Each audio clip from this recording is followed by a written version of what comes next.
Olá pessoal, esse vídeo é da fase 1, objetivo 3, também em substituição da live que nós tivemos, nós já falamos desse conteúdo, mas para aqueles que não participaram, para poderem ter o conteúdo para estudar e fazer, né, as tarefas ou ter o conhecimento para esta e para as próximas fases, foi necessário que eu refizesse o vídeo aqui para vocês. Então vamos lá.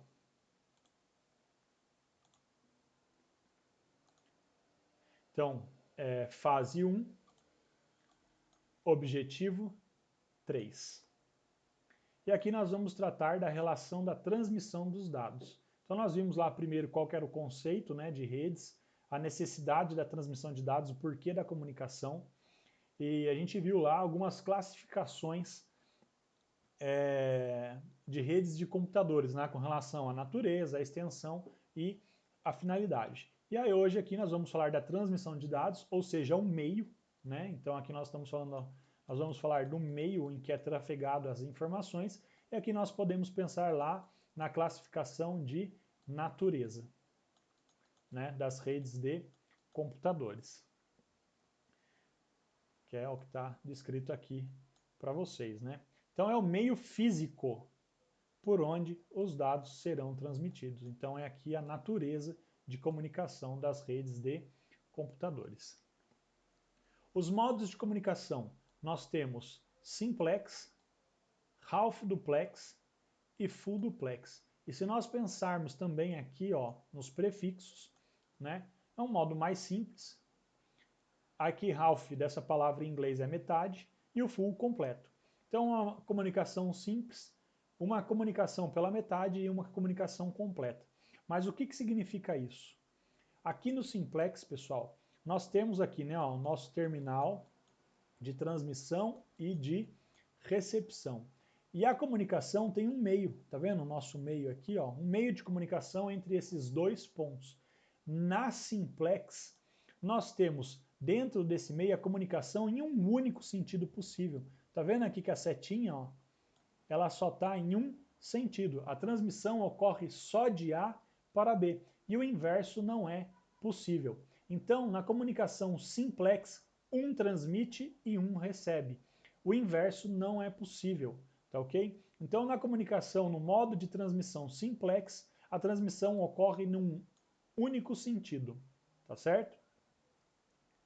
Já a half duplex, ou seja, né, ocorre pela metade da completa, em relação à completa. Então nós também temos um único meio, mas a transmissão, ó, ela ocorre em ambos os sentidos. Então aqui em A nós temos transmissor e receptor. E aqui no B nós temos receptor e transmissor.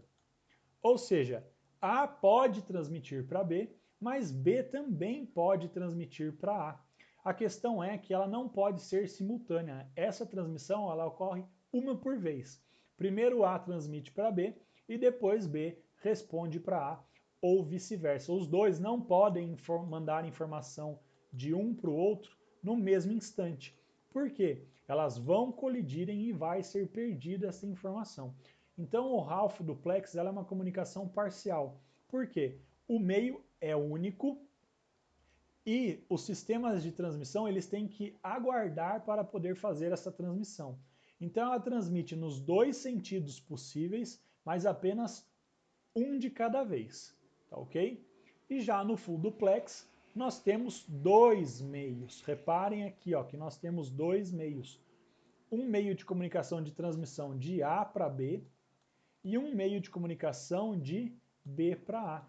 Então aqui nós temos um transmissor e um receptor. E aqui nós temos um transmissor e um receptor. Esse dispositivo aqui tem as duas coisas e o B também tem as duas coisas. Só que agora a comunicação entre eles ocorre por dois meios distintos e cada um é responsável por essa rota, por esse caminho. Então no full duplex você pode transmitir em ambos os sentidos, nos dois sentidos, e de forma simultânea, porque nós temos dois meios. Tá ok? Então esse é mais um modo de possibilidade de transmissão de dados. Então nós temos simplex, half duplex e full duplex. Simplex transmite em um único sentido. Half Duplex transmite em ambos os sentidos, entretanto, um por vez. E no Full Duplex, ela transmite em ambos os sentidos e simultaneamente. E aí que nós vemos aqui, né, as possibilidades de modos de transmissão dos meios, mas nós também temos canais de transmissão, e nós vamos ver essa característica, né, o que seria um canal. Então nós temos aqui os meios, que nós falamos já lá no objetivo 2, que nós temos cabos ou eletromagnético, né, e essa transmissão eletromagnética se dá através do ar. E aí eles são chamados de, né, meios de transmissão guiados e não guiados. Os guiados são os cabos, e não importa o tipo de material de produção do cabo. Olha, ele pode ser fios, né? Aqui são chamados de metálicos. E aqui é fibra de vidro, né, que é a famosa fibra ótica. Ou o não guiado, todos por ondas eletromagnéticas. E aí nós temos a subdivisão dos tipos de onda: rádio, micro-ondas, infravermelho, tá bom? E o que eu preciso atentar para vocês é que a qualidade do sinal numa transmissão, ela é determinada sim pelo meio. Então, qual meio você vai utilizar? Você vai utilizar cabo? O seu cabo, ele é metal ou fibra de vidro?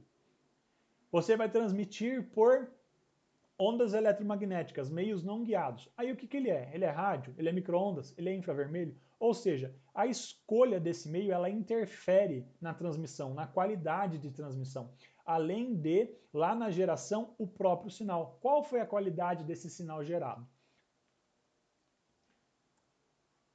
E aí nós temos aqui os canais: unicanal e multicanal. Então, né, uni e multicanal. Aqui no unicanal, nós temos somente uma frequência de transmissão. E no multicanal, nós temos múltiplas frequências de transmissão. E nós vamos ver isso aí. O que é essa questão de frequência do meio? Mesmo lá no cabo, ele é transmitido por um sinal, certo? E o que é frequência? É de quanto em quanto tempo esse pico aqui ocorre.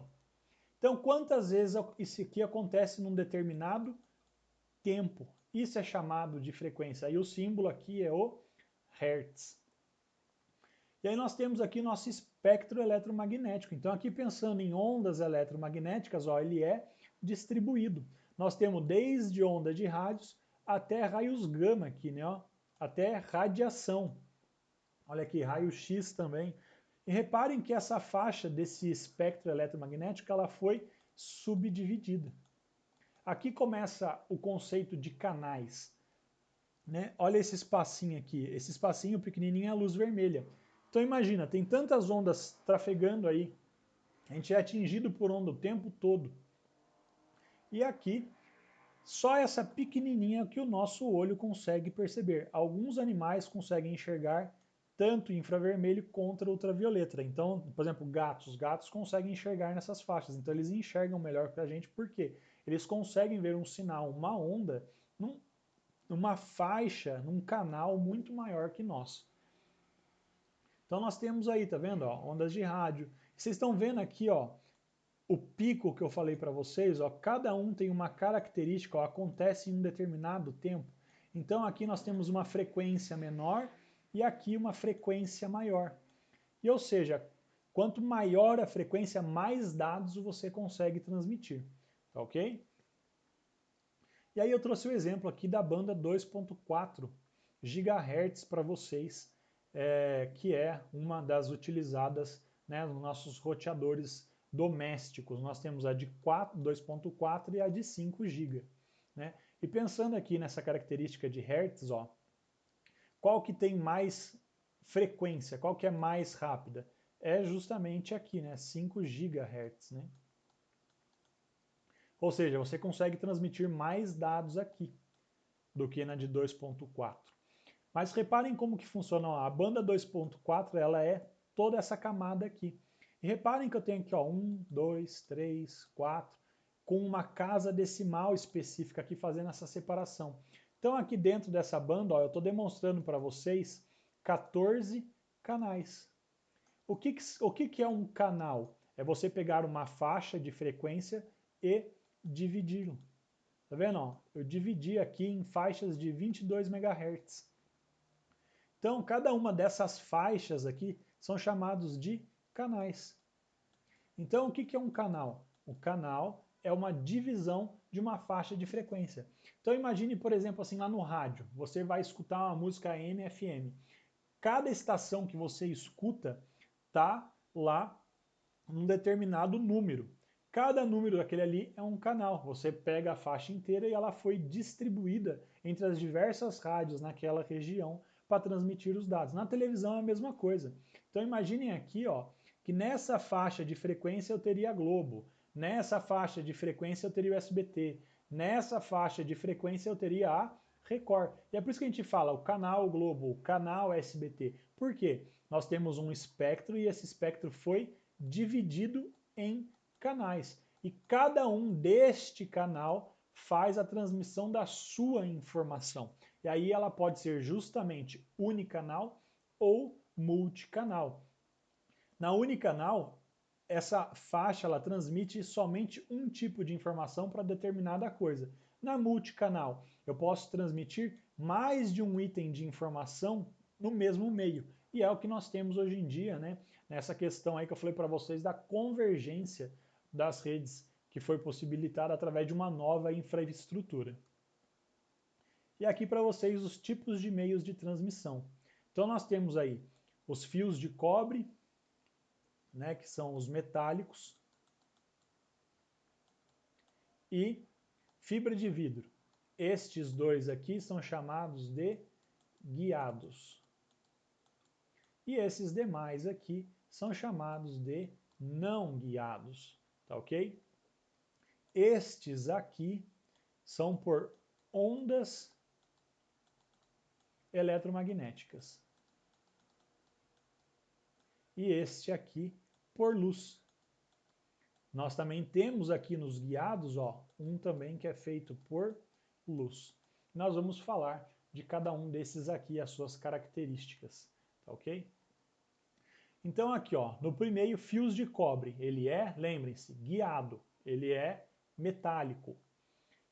Ele é o principal meio, né, de sinais elétricos. Qual que é a vantagem dele? Ele é abundante. Consequentemente, ele é barato. Ou seja, os fios de cobre ele possui boa condutividade elétrica, ele só perde para prata e para o ouro.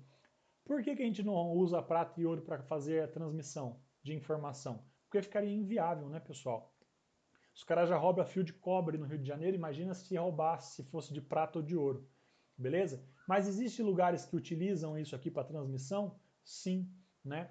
Grandes servidores, na comunicação interna deles, às vezes o fio é feito de ouro, tá bom? Para ser justamente mais rápido do que o cobre, né? Para ter uma frequência atendida maior, uma faixa maior e poder ter às vezes mais canais de transmissão, tá? Então os fios de cobre, os metálicos, aí não importa se ele é coaxial, se ele é par trançado, não importa o formato que ele é construído, tá? As características principais dele são essa. Ele é abundante na natureza, consequentemente ele é barato, então isso induz ao uso.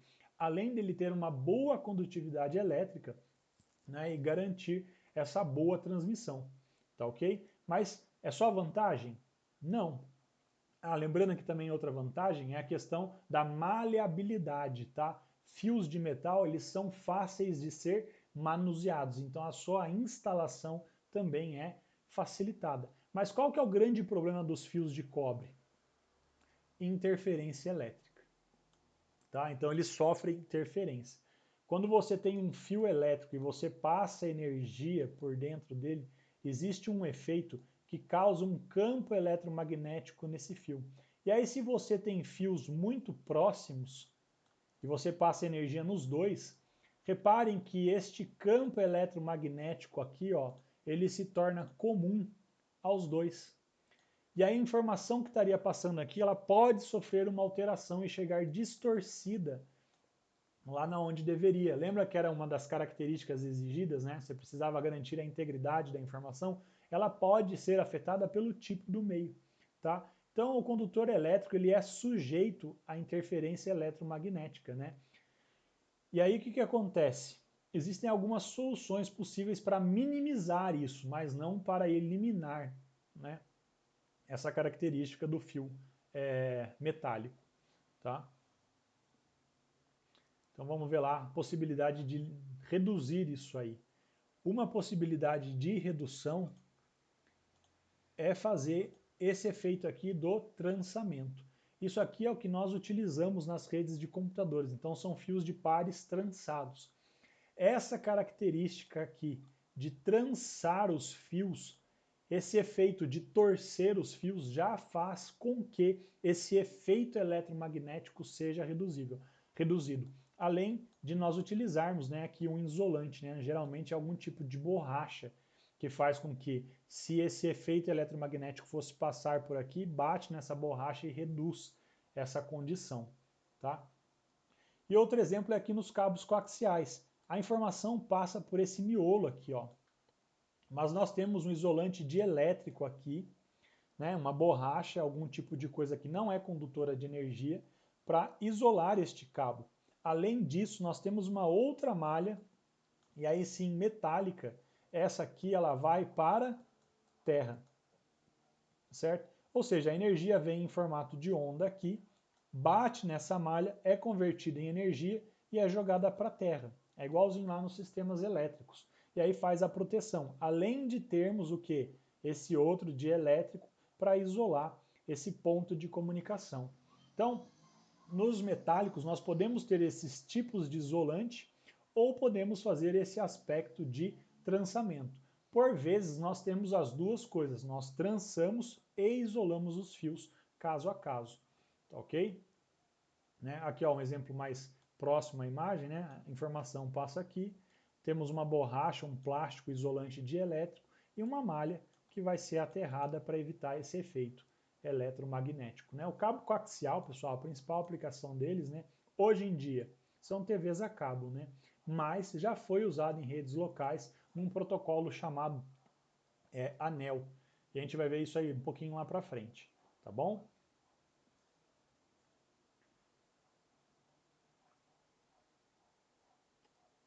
Outra característica também, pessoal, né, dos cabos metálicos, eles precisam aqui ó, de repetidores.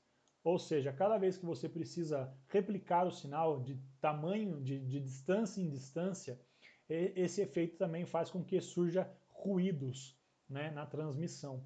Por exemplo, assim, no cabo que nós vamos ver aqui do par trançado, ó, isso é a cada 100 metros, no cabo CAT5, né, no padrão 5. Né? Então olha aqui, ó, tá vendo? Ó, o trançamento, ó, não importa em qual formato que ocorre esse trançamento do fio, ele reduz esse efeito eletromagnético. E o par trançado é o que é utilizado principalmente hoje em dia nas redes de computadores. Então olha só, em curtas distâncias ele consegue trafegar até 1 gigabit de informação por segundo, é bastante coisa. Só que é isso, normalmente é até 100 metros. A partir de 100 metros você precisa ter o quê? Um amplificador para isso. E aí você pode gerar ruído nessa transmissão de informação sua. As vantagens continuam as mesmas dos metálicos, né? Barato, fácil de trabalhar porque é maleável. E a desvantagem é por causa do alcance, né? Ele tem curto alcance, apesar, né, de nós termos alguns fios aí que possuem aqui, né, a questão da isolação para garantir um melhor tráfego de informações, tá? Eu coloquei para vocês aqui uma tabela, né? Ó. Reparem que eu falei para vocês que o espectro ele é uma frequência. E reparem as frequências aqui, ó. O que eu falei para vocês, quanto maior a frequência, mais informação. Hoje nós utilizamos a maioria, ó, 5E, 100 MHz. Então ele tem uma limitação de conseguir passar uma quantidade de informação. E aí cada categoria que vai aumentando aqui, ó, você aumenta, além de aumentar a frequência, você aumenta a quantidade de informação que é trafegada nesse cabo. Aqui eu coloquei como curiosidade para vocês, né, que não adianta você fazer a ligação dos cabos trançados em sequência na cor do jeito que você quer. Você precisa fazer o trançamento para que ele funcione. Se você não trança, ele perde essa característica aí sim, vai acontecer de perder este efeito, de eliminar o efeito eletromagnético, o cabo simplesmente não transmite, tá bom? E aí também outra solução possível aos metálicos, de forma guiada, cabos, foram as fibras óticas, né, pessoal? É uma fibra de vidro e ela não sofre interferência eletromagnética, uma vez que o que ela transmite? Luz, tá bom? Olha aqui, ó, não requer duas vias. Então nós falamos lá do full duplex. O full duplex, para ter transmissão em ambos os sentidos, né, nós temos lá transmissor e receptor, nós tínhamos dois meios, né? Na fibra ótica, um meio é dispensado, porque através de um único meio você consegue fazer essa transmissão. E aí nós vamos ver, isso aí mais para frente, é chamado de multiplexação, tá bom? É uma característica que faz pelo mesmo meio passar mais de uma informação.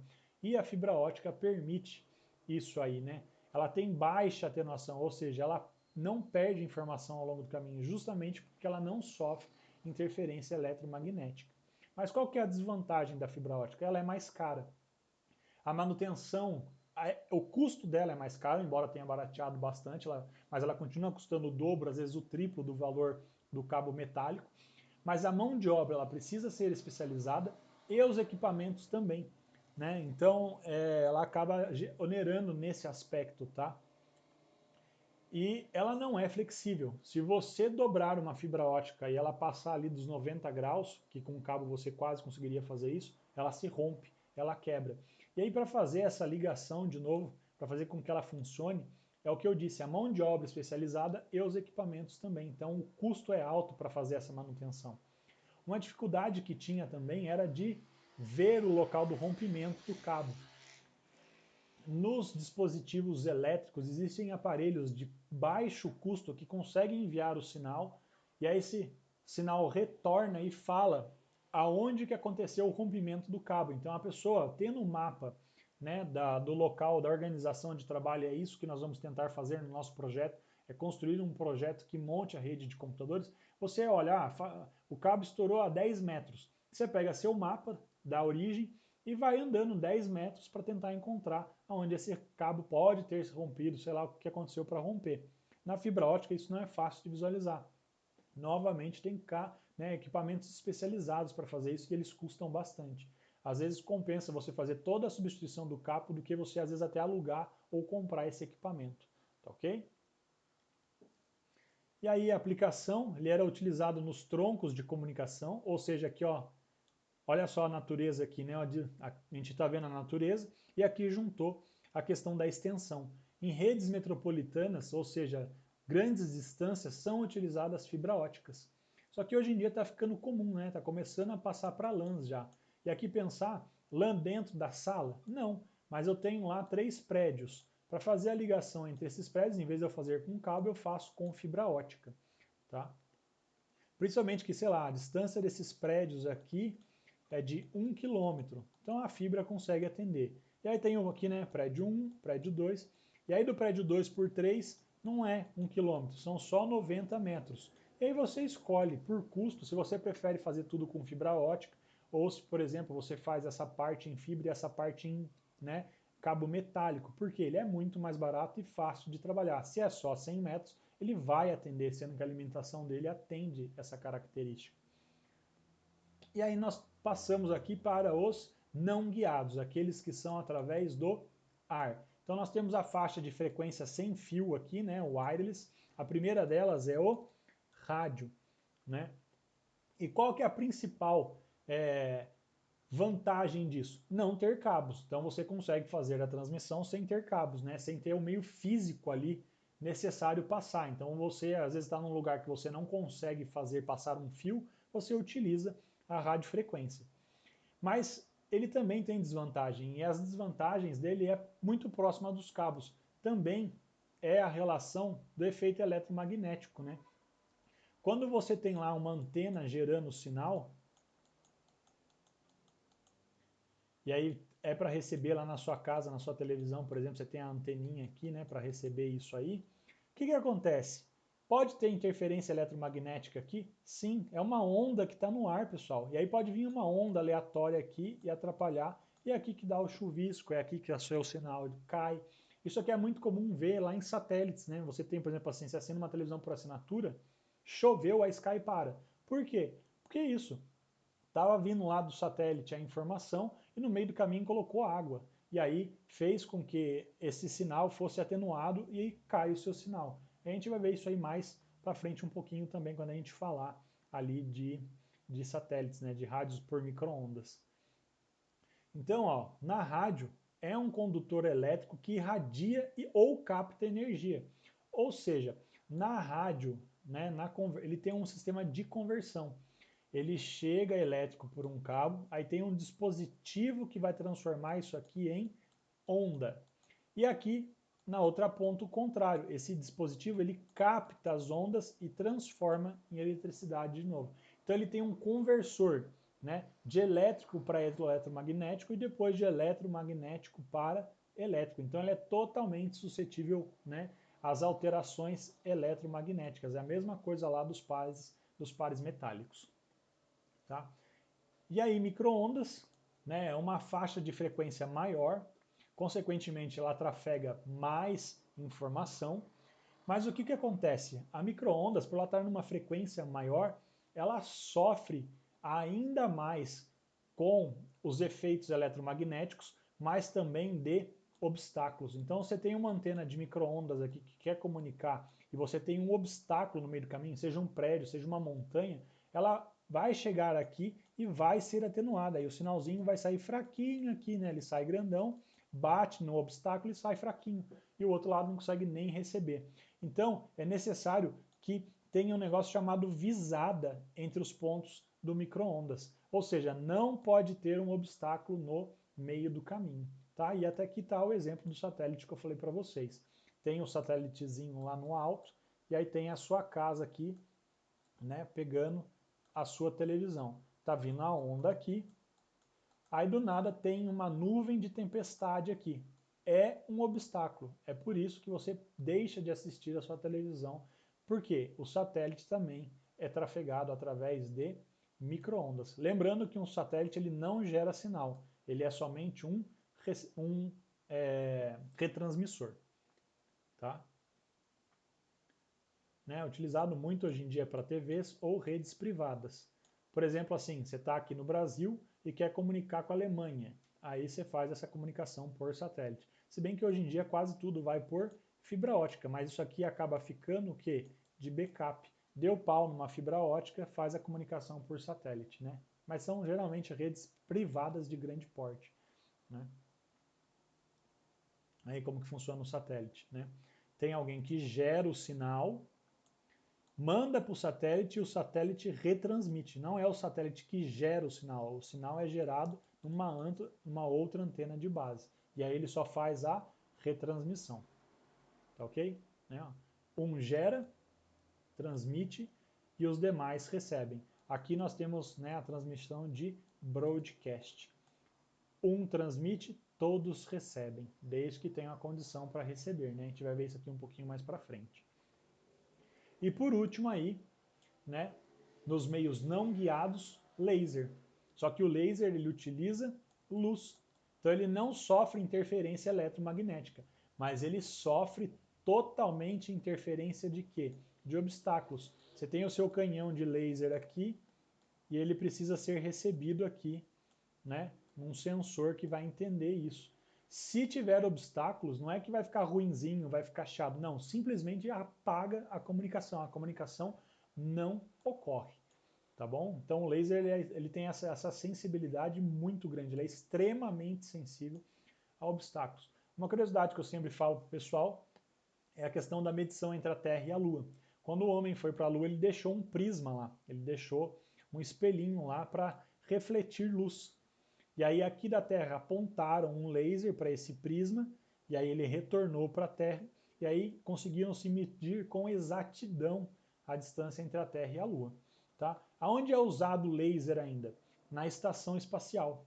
Tá? A comunicação ela é mais rápida do que por ondas, né? Utilizando a luz. Então o que, que acontece? Lá na NASA eles apontam o laser lá para a estação espacial e mandam a informação ou vice-versa. Só que isso tem que acontecer num dia sem vento, extremamente ensolarado, N fatores para que o quê? Que essa comunicação acontece. Que se passar, né, um Zé Ruela enfia a cabeça lá na frente do laser, pronto, a estação espacial não consegue mandar informação ou vice-versa para a Terra. Né? Só para vocês terem uma noção de como que funciona isso aí.